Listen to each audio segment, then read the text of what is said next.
This month's webinar, Paying the Price, is a conservation economy worth it? Human action on land and seascapes are a result of environmental factors, as well as social, cultural, and economic ones. To ignore this is to disregard the inseparableness of people and nature, and to jeopardize conservation efforts by failing to consider the entire system in which these efforts play out.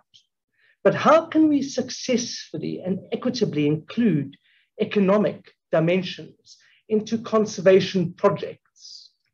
In this month's edition of Tipping Points, we ask, is a conservation economy worth it? A question that speaks to the multiple ideas of value that must be considered, monetary or otherwise, as well as the need to create systems that are mutually beneficial to people and planet, without profiting some at the expense of others. Our panel today will be exploring this through a discussion on wildlife economies in particular. The development of sustainable, inclusive wildlife economies are vitally important to Oppenheimer generation's research and conservation, and we feel these are critical to the future of wildlife conservation and community well-being in Africa. There is a need to unlock opportunities in Africa, and in many instances, to create an improved understanding of what is required to enhance sustainable development across the African continent. There's an urgent need, we believe, to develop and to diversify, as I said, Africa's wildlife economies, by ensuring that we are able to sustain ecological processes at the same time. As a result, we have partnered with the African Wildlife Economy Institute and the African Leadership University to conduct key research, influence, and engage the wildlife economy space, targeting decision makers and supporting new businesses through incubators across a number of African countries. Through these continent-wide programs, we aim to really create impact in Africa. I'd like to introduce our outstanding panelists, all pioneers in the field and hand-selected to give a thorough perspective on the subject. Our first warm welcome goes to Dr. Susan Snyman. Sue is Director of Research at the African Leadership University School of Wildlife Conservation. Previously, Sue worked at Wilderness Safari as a private sector ecotourism operator for 10 years in various roles, including Group Sustainability Manager. She is Vice Chair of the IUCN WCPA Tourism and Protected Areas Specialist Group and Coordinator of the Communities and Heritage Working Group in TAPAS. Sue recently managed the Biodiversity and Protected Areas Management Program for the IUCN in 24 countries in Africa. She is currently leading a project looking into wildlife economies across the continent. Her overall research and work focus is on promoting sustainability, diversified wildlife economies in Africa, and encouraging investment in conservation and related wildlife economy activities. Then second panelist, Michael Sas-Rolfes. Michael is an accomplished conservation economist. Currently, he's busy with his DPhil at the School of Geography and Environment at Oxford University, as well as a research fellow at the African Wildlife Economy Institute. He has more than 3 decades of widespread experience in land and species conservation, with a strong focus on the role of market-based approaches, global policy, application of economic analysis and business principles, and innovative approaches to financing and managing both public and private protected areas. Michael has worked across sectors in Southern Africa and internationally as a practitioner, a researcher, and a consultant. And then finally, Professor Brian Child. Brian is a well-recognized academic, educator, practitioner, and scholar in the field of protected area economics, wildlife and community cross-scale governance, sustainability and capacity building. He has over 40 years experience in park management, private conservation, and CBRM in Southern Africa. Brian is an academic advisor to the African Wildlife Economy Institute. And among other roles, he has also chaired the IUCN Southern African Sustainable Use Specialist Group for 6 years and led the development of Zimbabwe's Communal Area Management Program for Indigenous Resource, Campfire, and does extensive consulting work for the World Bank, the UDMP, NORAD, and USAID, and many more. Brian is currently an associate professor at the Center for African Studies at the University of Florida. Please be advised that the session will run for 30 minutes and 10 minutes allocated per panelist, followed by 15 minutes question and answer session. Please do direct all questions to the chat box provided. Great. First up, Dr. Susan Snyman. Thank you, Sue. Great to have you here. Thank you very much, Duncan, and good afternoon, good morning, good evening, everyone. So, yeah, paying the price, is a conservation economy worth it? My short answer, yes, absolutely it is. I'm going to, as Duncan said, be focusing mostly on the wildlife economy aspect, and then Mike will talk a little bit more about the broader conservation economy just after me. So just to define the wildlife economy as we are using it at the African Leadership University, it uses indigenous wildlife, plants and animals, both marine and terrestrial, as an economic asset to create value that aligns with conservation objectives and delivers sustainable growth and economic development. So it literally covers everything from fungus all the way to elephants. And importantly, what we are looking at must always align with conservation objectives and have some impact on development. So essentially, we want to illustrate that conservation and development are not mutually exclusive. They can work together. So I'm sure many of you have seen this graph from the Dasgupta Review on the Economics of Biodiversity, which was published last year, where he illustrated that over the last 20 years or so, at a global level, produced and human capital have come at the expense of natural capital. And can Africa develop differently? Yes, we can.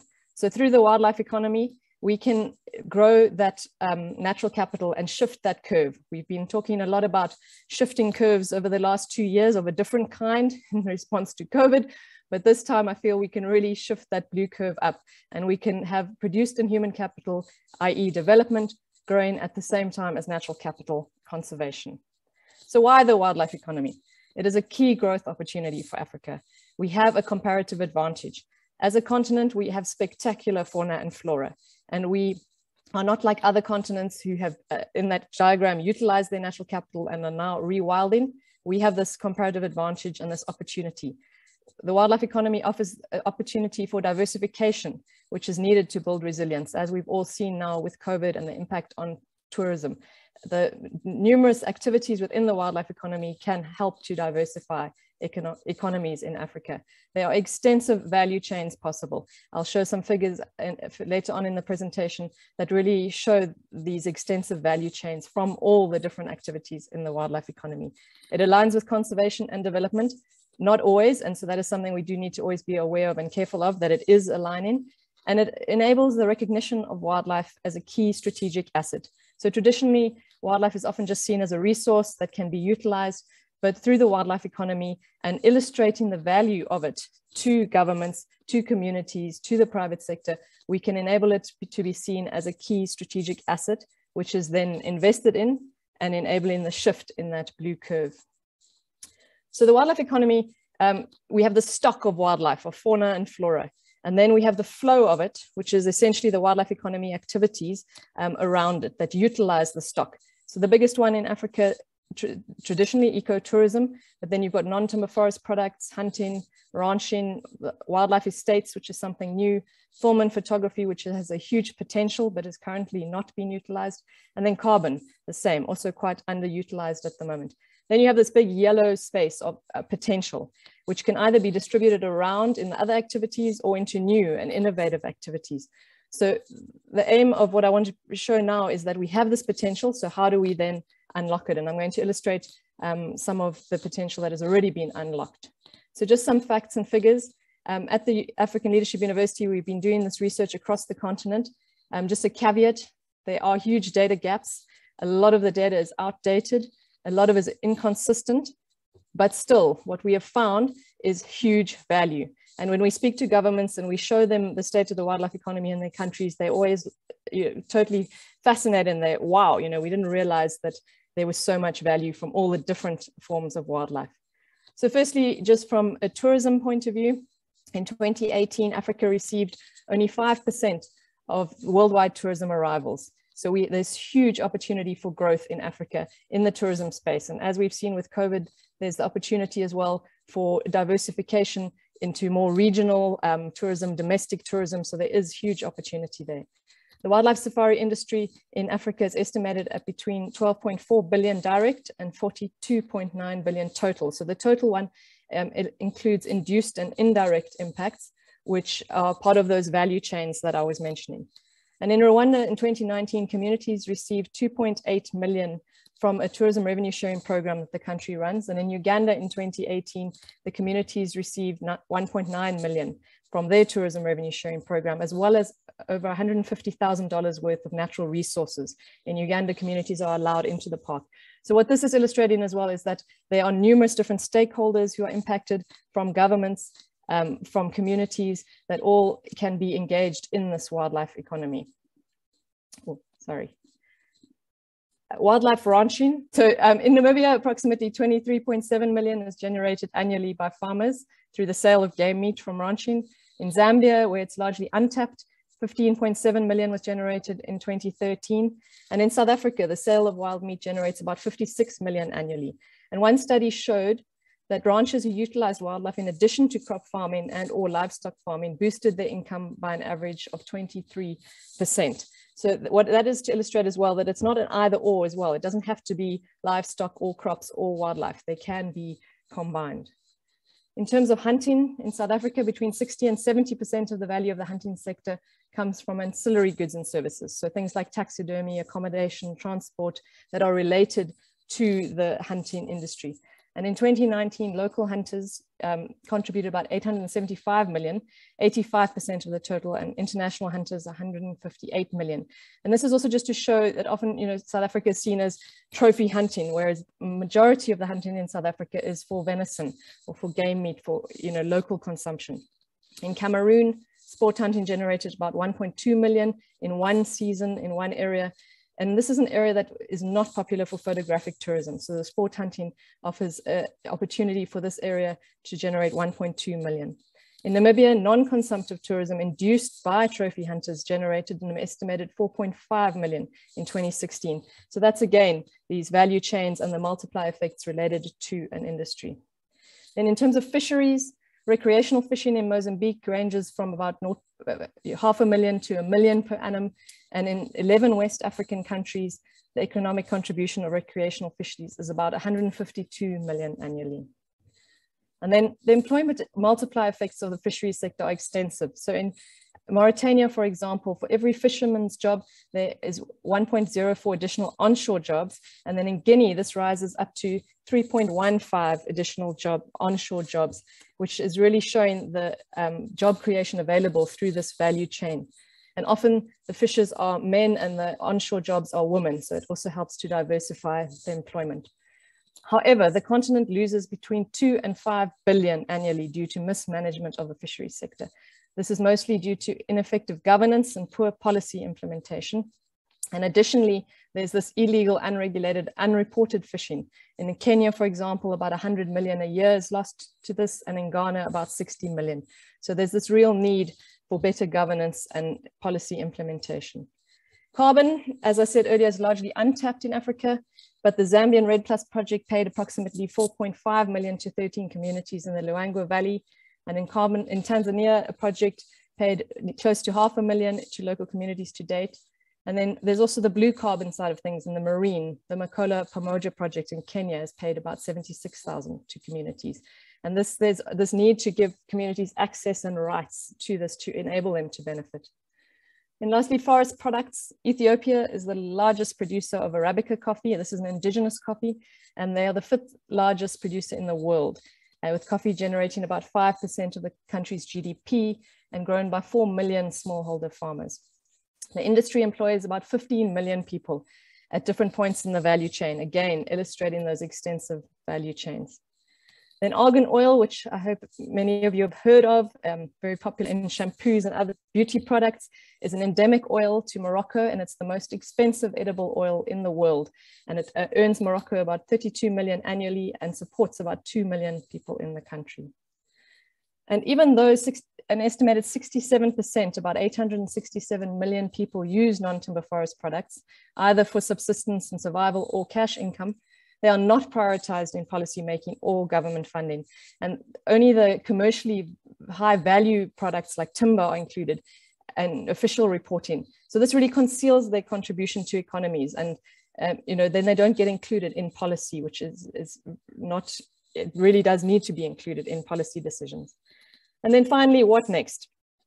We have developed this roadmap for Africa's wildlife economy, the key steps we believe for unlocking the wildlife economy. The first one is to strengthen policy, legal and regulatory provisions governing natural resources, particularly property rights, allowing ownership. Step 2, improve the overall business environment to encourage investment and business. Step 3, to promote collaboration and partnerships. The wildlife economy is multi-sectoral, so we need to collaborate and partner. Step 4, improve transparency and data collection. This is really to ensure that data is incorporated into policy and decision making. And then step 5, build capacity of all stakeholders to engage in and manage the wildlife economy. Because at the moment, people are very focused on ecotourism, and yet there's this whole diversity of activities. So then just quickly to finish off, just the story between raw data and the stories they can tell. So you can have this data, you can sort it, you can arrange it nicely, you can present it visually, but if you explain it with a story, it will have an impact. And that's what we need to do, is to illustrate the value of this conservation or wildlife economy. We need to tell stories.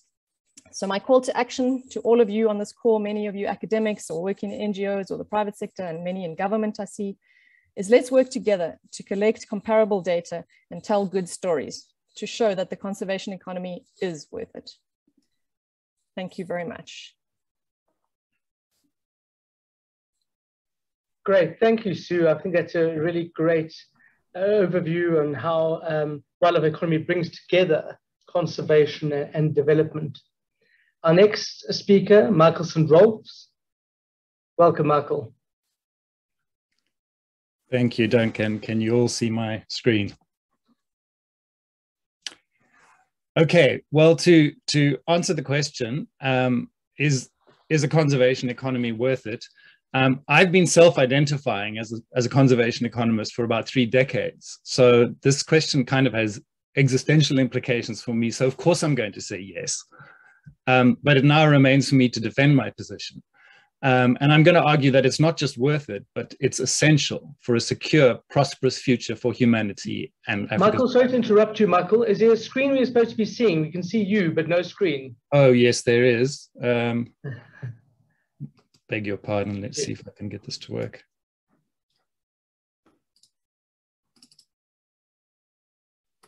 Yeah, we can see it now. We can just enlarge it.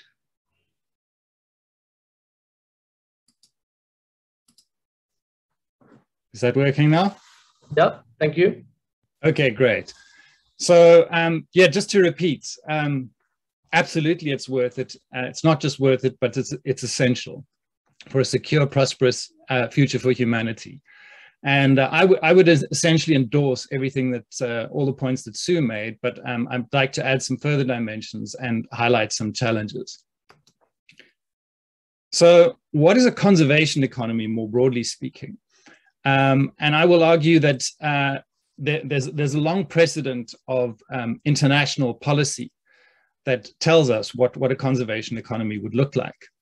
It's an economy that operates in harmony with nature, as outlined in the World Conservation Strategy back in 1980, which emphasized that conservation includes extractive use of renewable resources, but as long as it's sustainable. So building on those principles, we've seen various reports over the years about principles of sustainability and sustainable development, which has evolved from the Brundtland Report in 1987 to the United Nations Sustainable Development Goals. What is emphasized in all this literature is the importance of systemic resilience, both ecological resilience and socioeconomic resilience. A conservation economy would recognize that we are now living in the Anthropocene, that humans have agency and must be responsible planetary stewards of land, water, and biodiversity. And should also be informed by donut consciousness, as Kate Raworth's donut economy, that there are these essential social foundations, a safe operating space, and ecological ceilings or planetary boundaries that we must operate within.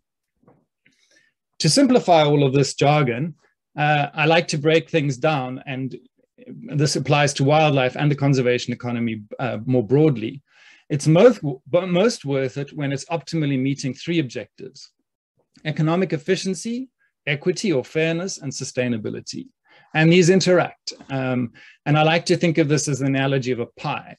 If you've got a limited number of ingredients, efficiency is making the best possible pie, the best and largest possible pie out of those ingredients. But then the pie needs to be shared fairly, else people are going to start squabbling over it.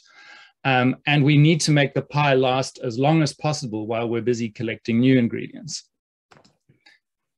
So where does the wildlife economy fit in to the broader economy? And I like this particular continuum here because it shows that there's actually a continuum of types of land use, and there's obviously very little wildlife at this end and a lot of wildlife at that end, but it is a continuum.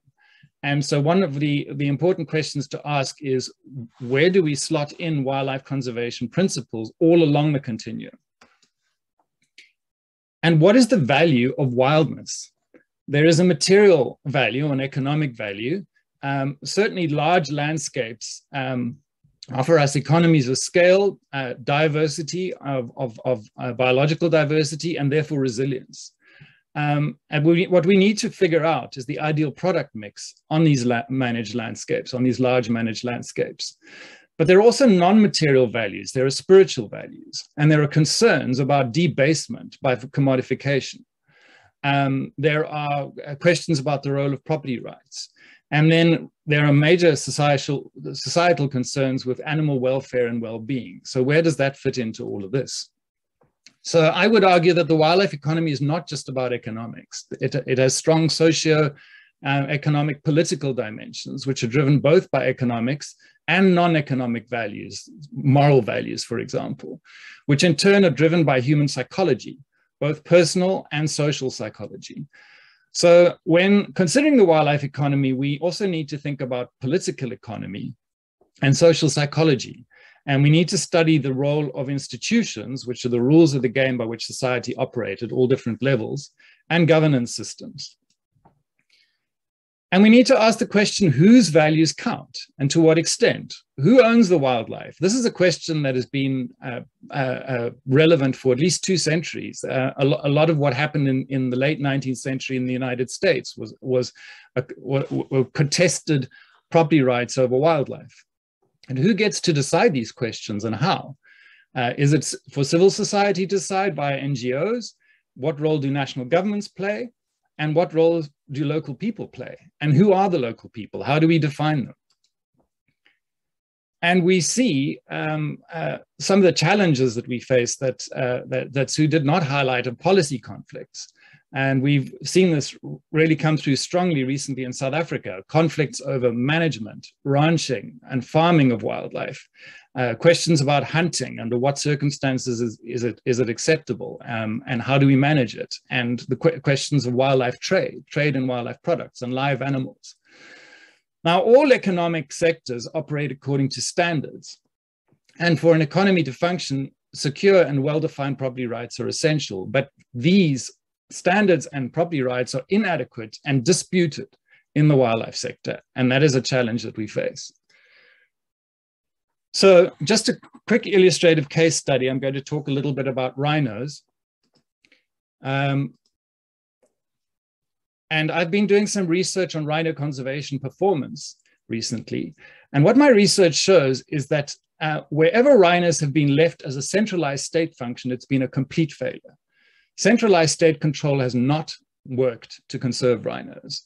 The 4 most successful rhino range states in Africa all embraced some measure of decentralization. whether it was creating parastatals out of their state conservation agencies and allowing them to retain their own income from activities such as tourism, whether it was through NGO partnerships or through private landowners. But all have involved a strong measure of devolution or decentralization. Now, why does decentralization work? Well, there's strong economic theory about it, principal agent theory, or more simplistically, having skin in the game. And rhinos are not a pure public good. They have strong private good characteristics, and we've also benefited from product diversification. So let's look at some of these rhino products. Rhino products include horn and other body parts, which are definitely a private good. Safari hunting, which mostly including trophies, which are also a private good. Tourist viewing, which is a club good. Ecosystem services, which is a public good, and existence value, which is global and it is also a public good. Now, what about these economic values? What are they and how well are they captured? Well, as regards horn and other body parts, we know that more or less, roughly speaking, between $50 million to $350 million per annum income has been made in the last decade. But it has almost exclusively been made by people who we would regard as criminals, and it has not gone back into conservation. Safari hunting, on the other hand, has generated about $8.2 million US, which is a much smaller amount, but it's not insignificant in the greater scheme of things. We really don't know what rhinos specifically bring in for tourist viewing. We know that tourist income is substantial, but we don't know what incremental difference rhinos make. We could run an interesting experiment in Botswana, for example, where rhinos have come and gone from the Okavango Delta, and it would be interesting maybe to figure out what impact that might have had on tourist visitations there. But essentially, we don't really know. And then we know that rhinos play a valuable role as ecosystem engineers, but it's hard to place a value on that, and it's very hard to capture that value. The same goes for existence value.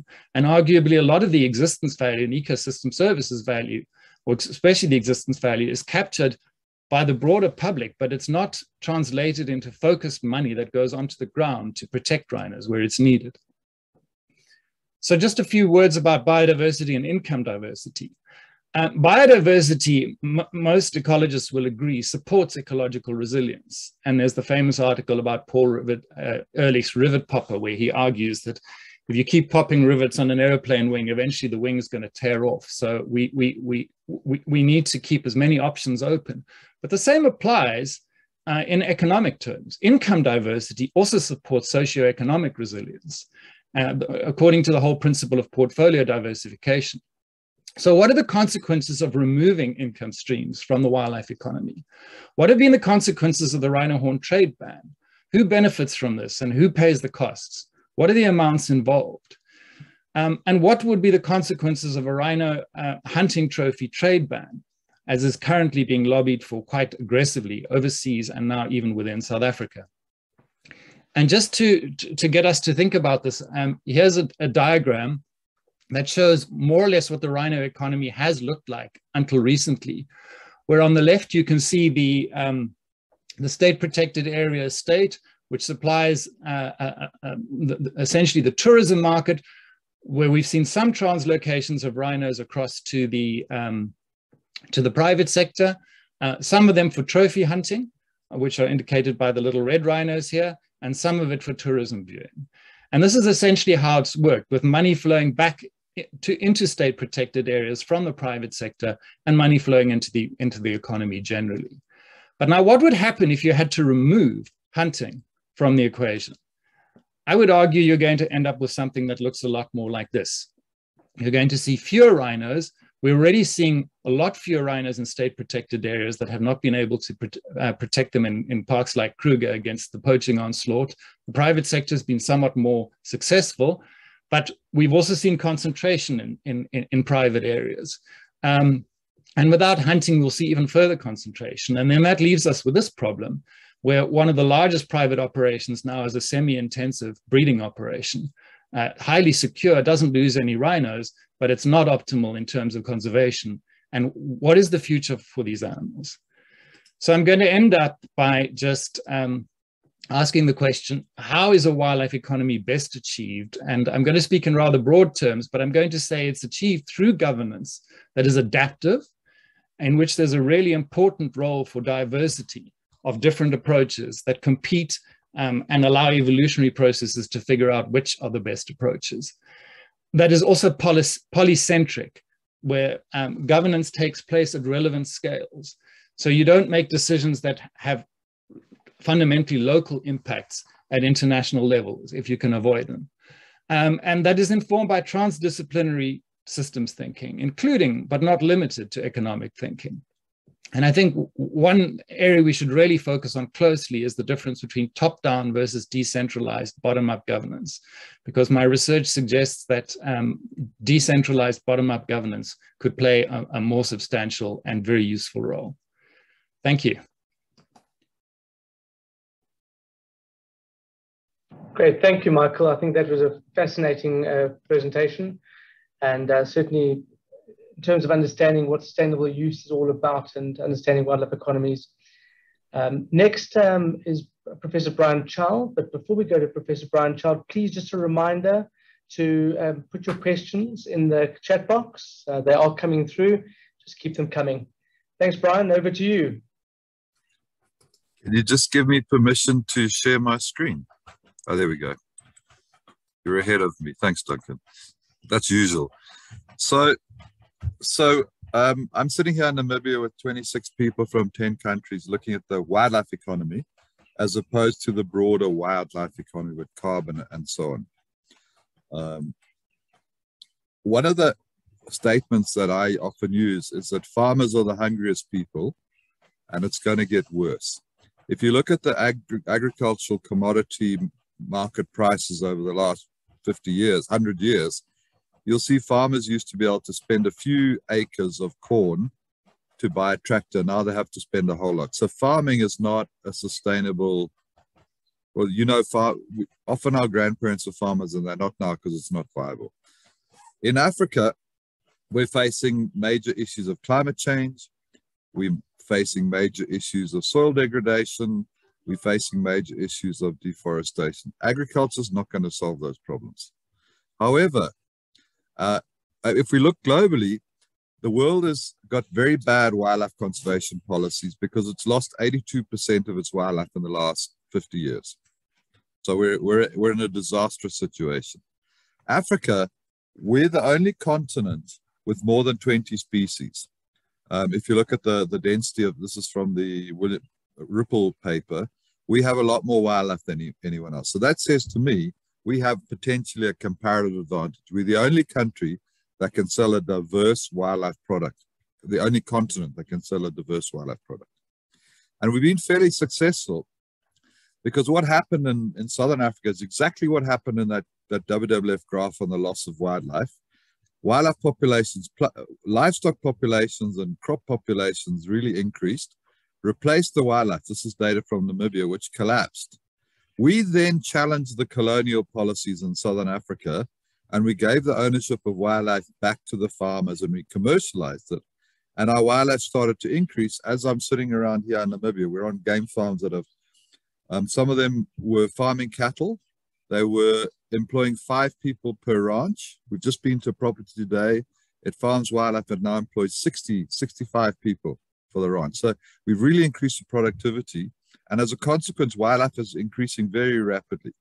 There's a huge variation, however, in the income per hectare, which means there's a huge potential for improvements.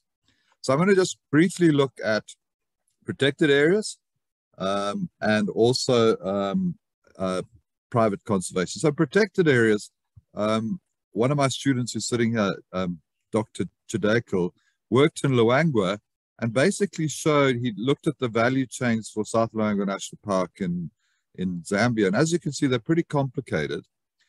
But when you get to the nitty-gritty, the park is earning, everyone thinks the park is only earning $3 million for the government. But looking at the tourist income, it adds up to $38 million and is paying $6.1 million in tax. But most people only look at the financial analysis. They're not understanding the whole picture of how the wildlife economies work. I heard Sue was talking about this as well.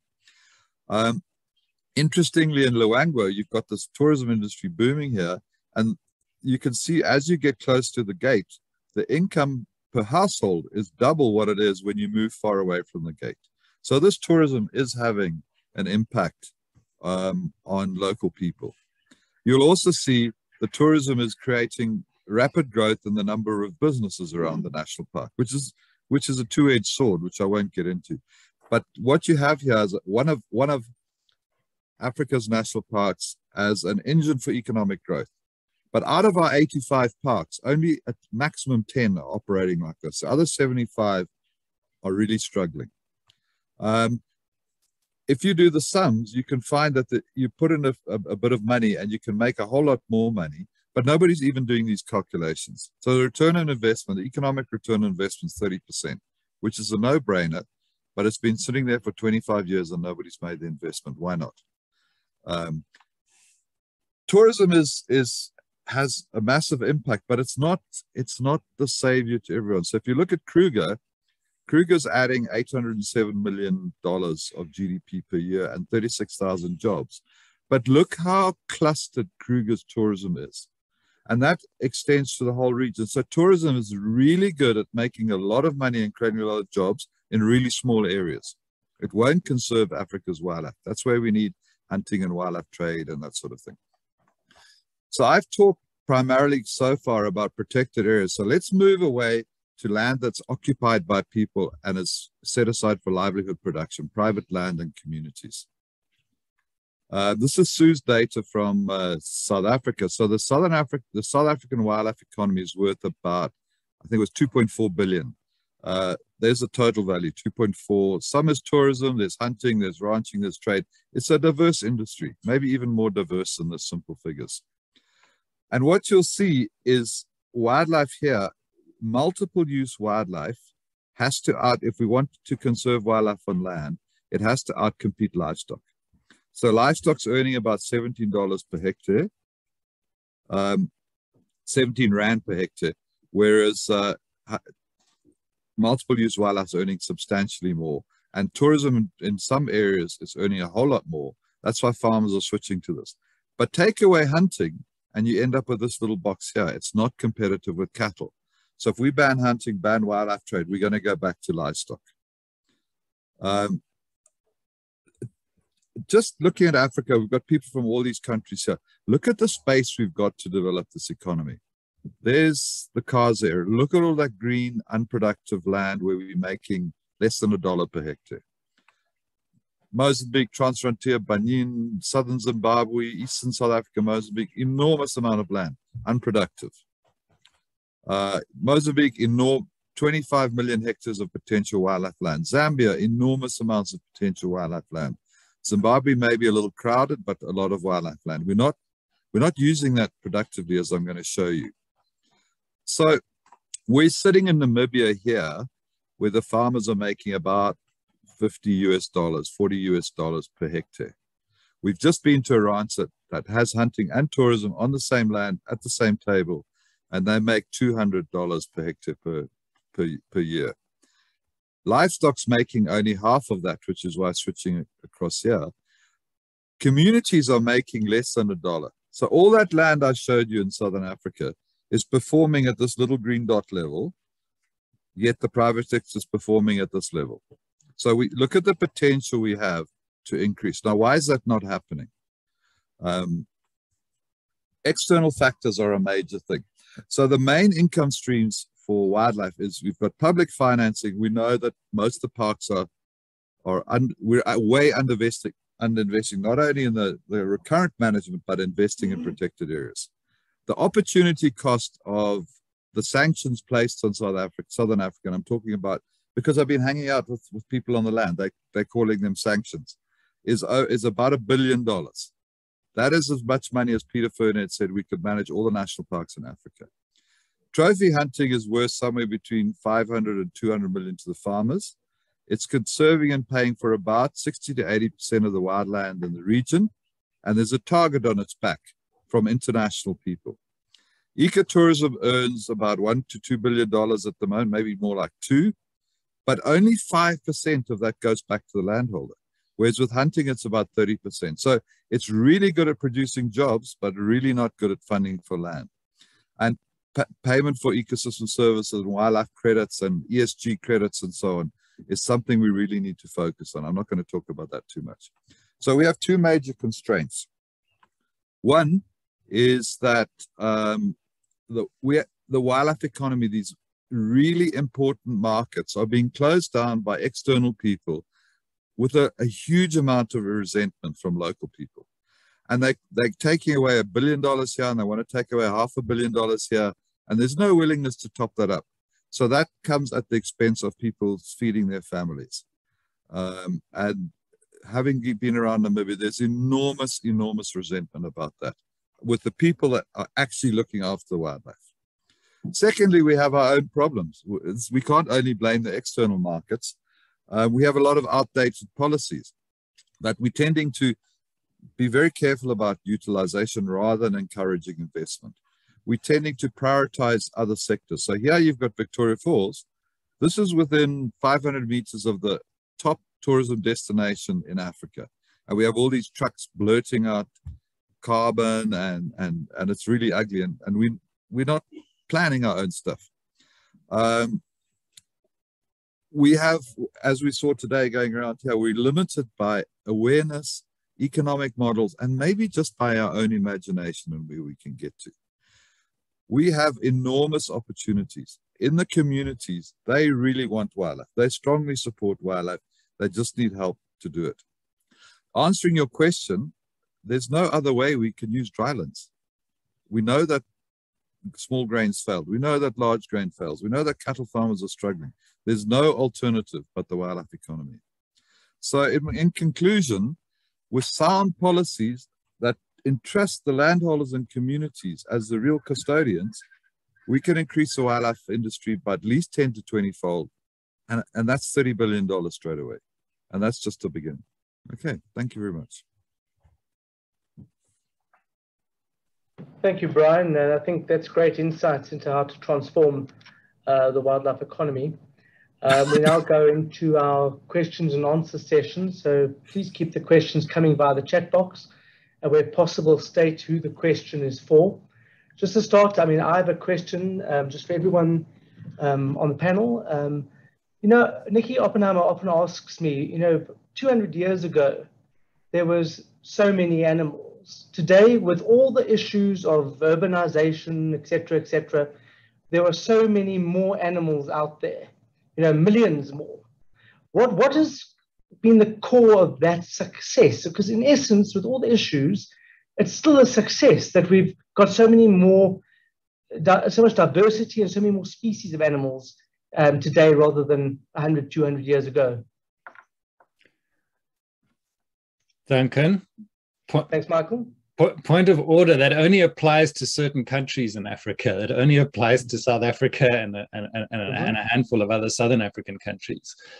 And I would argue that in very broad terms, the countries that have succeeded are the countries that have devolved authority. They've decentralized one way or another. They've done different things in different countries. So in South Africa, for example, you've seen privatization, effectively game ranching. You've had that to a lesser extent in countries like Namibia and Zimbabwe. But you've also seen community-based conservation initiatives in other Southern African countries. You've had that to some extent in Kenya as well, even though it's excluded consumptive uses like hunting. But there has been quite a lot of devolution, creating Kenya Wildlife Services as a parastatal, and then also the role of the private group ranches. So I would argue, look out for that decentralization story, because I think that's really where the secret lies. Great. Thank you, Michael. Much appreciated. Duncan, just to add to that, I totally agree with Mike. I was about to say exactly, it's a big caveat to Nikki's comment. But it's all about rights to use. And the countries where people have right to use, whether it's the community or the private sector, wildlife has increased, livestock has decreased. There are statistics available for that. We've written a report, it's currently with the Kenyan government actually, and hopefully will be published soon, that really illustrates this and shows this. So yeah, it is about giving people, and it puts a value to the wildlife, because if the government owns all the wildlife, which it does in many African countries, what is the value for anyone looking after it if they're not going to benefit from it? So it's all about benefit sharing. Fantastic. Thank you, Sue.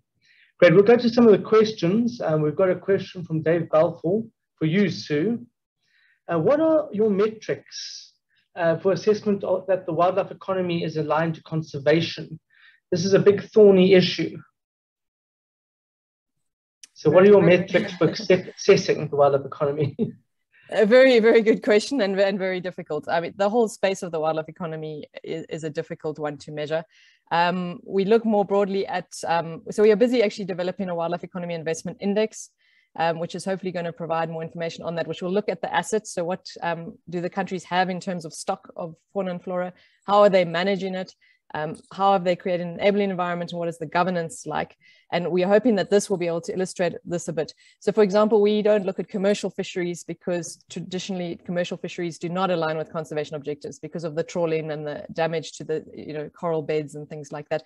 But we don't have a specific metric. We mostly look at impact in terms of conservation at a broader level, not a specific metric, and would be happy to discuss with anyone who has ideas on specific metrics. But for our index, we actually, I think, Sostine, I think, is on the call. I think he said we have 45 indicators at the moment just for measuring the asset, which would be the conservation side of things. And yeah, please look out for that. We're going to have some stakeholder engagements on that to get inputs.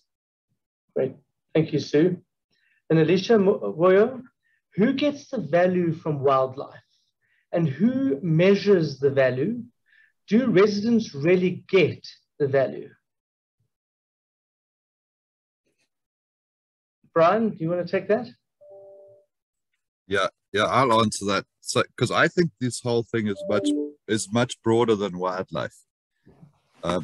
African communities have been disenfranchised for 400 years by the slave trade, by colonialism, etc. And I think what we're doing is simply giving the asset back to the people who live with the asset. So it's a much bigger question than wildlife conservation. It's a question about social justice, governance, economic efficiency, local rights, indigenous communities, etc., etc. And I think what we're doing is we're using wildlife as the economic engine to try and re-empower communities so that just like us, they have rights to life, liberty, and property, which has been denied to them for a long time. And that fits into devolution. If we treat this as a political issue of giving people, rural people, the same rights as us, we automatically solve the conservation problem through devolution. So I don't see it as a wildlife conservation issue. I see it as an economic justice issue. Thank you, Brian. And a question from Tony Schwimmer. Can a conservation wildlife economy actually be sustainable in the long term? In the modern capitalist economy, any enterprise, industry, economy must grow to survive. Eventually, any successful wildlife economy will grow to the point that overutilization, harvesting occurs. Or is there a way to prevent that? Brian, you look like you want to take that one. Yeah, I mean, that's how conservation biologists think, because they don't really understand the motivations of people. A cattle ranch who's making profit never runs out of cows. And what we've seen in our trip in Namibia, the biggest problem with utilization is people have too many animals because they're valuable. So we as conservation biologists come from this incredibly narrow scarcity mentality. Once you get rid of that, you have a problem of overabundance. And we've seen that today on the ranches. We've got too many impala, we've got too many this, got too many that. And once we get, I mean, isn't that what we want? A problem of abundance, not a problem of scarcity. Michael, do you want to add to that? Yes, if I could. I think security of land tenure plays a very big role in the whole overexploitation story. If you have rights to a piece of land that you think you're only going to have for a few more years, then you're way more likely to overexploit it. If you feel it's going to last for generations, and your community, your children and your grandchildren are still going to have to live on and work with that land, you are far less likely to exploit it. So I think tenure is critical here. And I think there's a story out there about capitalism that needs a lot more nuance, because capitalism is framed in certain specific ways. And we are going to be moving to a new economic order when the human population maxes out, and we're no longer going to be in growth mode. We're going to be in consolidation mode. But I think no matter what mode we're in, I think it comes back to that question of security of tenure. Great. Another question for you, Mike, from Annabella Cordoso. Great talk, Mike. How open is the South African government to actually stopping trophy hunting? Is it likely to happen? I think the South African government is quite, I don't really want to speak on their behalf, but I think they're quite resistant to stopping it, because it has been and it's been proven to be such a vital part of the economy. We also need to define trophy hunting, because there is recreational hunting. Some of it is for the pot. Some of it doesn't involve the taking of trophies.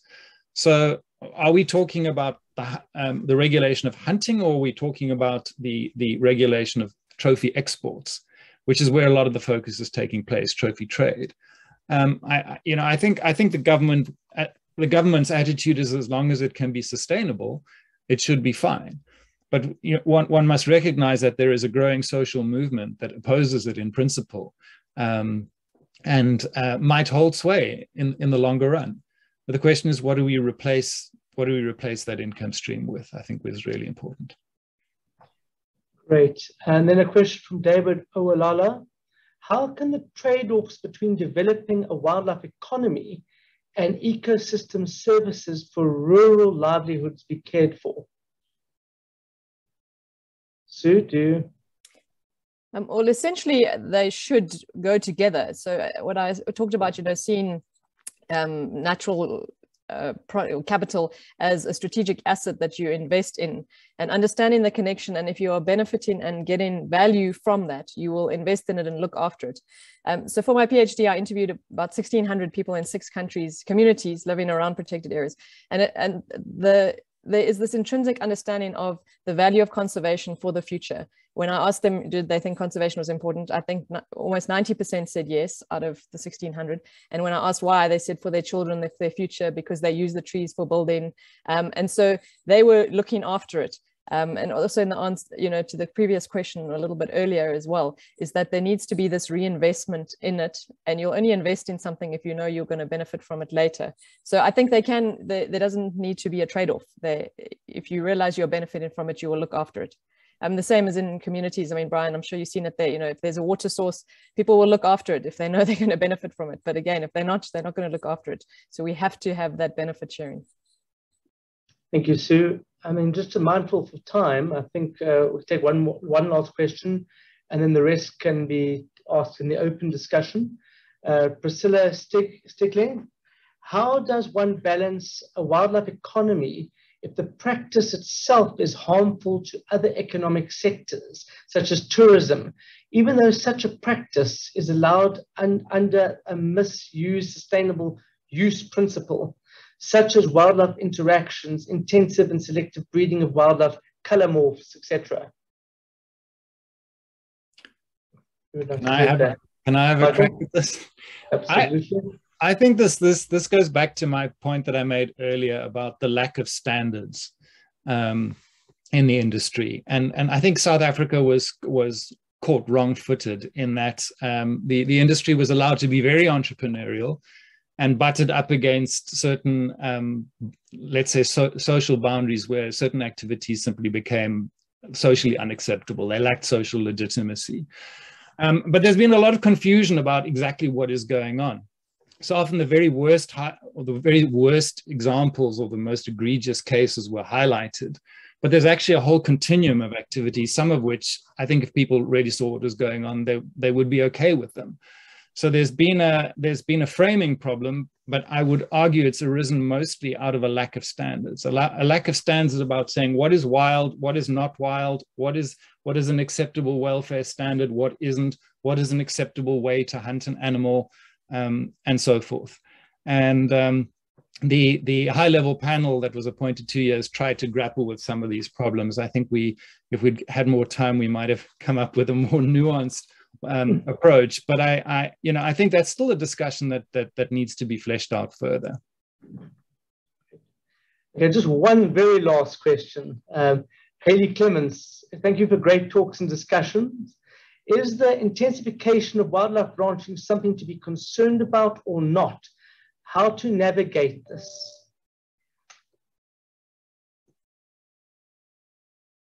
Brian?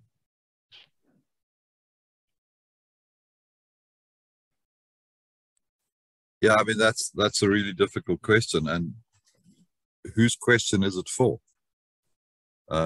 Is it the question for the landholder? Is it the question for the state? Is it the question for society? I mean, if I'm a hungry person and I need to intensify my land use to feed my children, is that a wrong thing? So I think the whole question of what's domestic and what is wild and what is good and what is bad needs a lot more nuance. So we trash trophy hunting, where people are killing animals that live a wild life and then eat them, but we're quite fine eating chickens. I think as a human race, we need to, have equal standards for all species. We don't need apartheid between chickens and elephants. But this is something that the globe needs to debate, and it needs to be debated in a way in which the ordinary people living with the wildlife have a voice. At the moment, it's basically being debated by the woke liberal Westerners who are drinking cappuccinos in capital cities of the world without the inputs of local people. And that's not going to result in a sustainable stuff. Local people are quite aware of things like cruelty, the beauty of the environment. In fact, we disparage them. They love the environment more than us because they live in it. Yet we treat them as though they're criminals often. And we need to change this whole. There's that film about the shepherd in the Lake Districts in England, which shows you how much local people care about wildlife. If we simply entrusted the local people with the wildlife, I think a lot of these problems might just go away, rather than alienating them and then in some ways punishing them. I don't think that's a very good answer, but it's a very hard question, Haley. Thank you, Brian, and I'm sure you would all agree with me. Thank you again for a most fantastic subject and fantastic panelists. I think it really was insightful and really a lot of food for thought coming out of this webinar.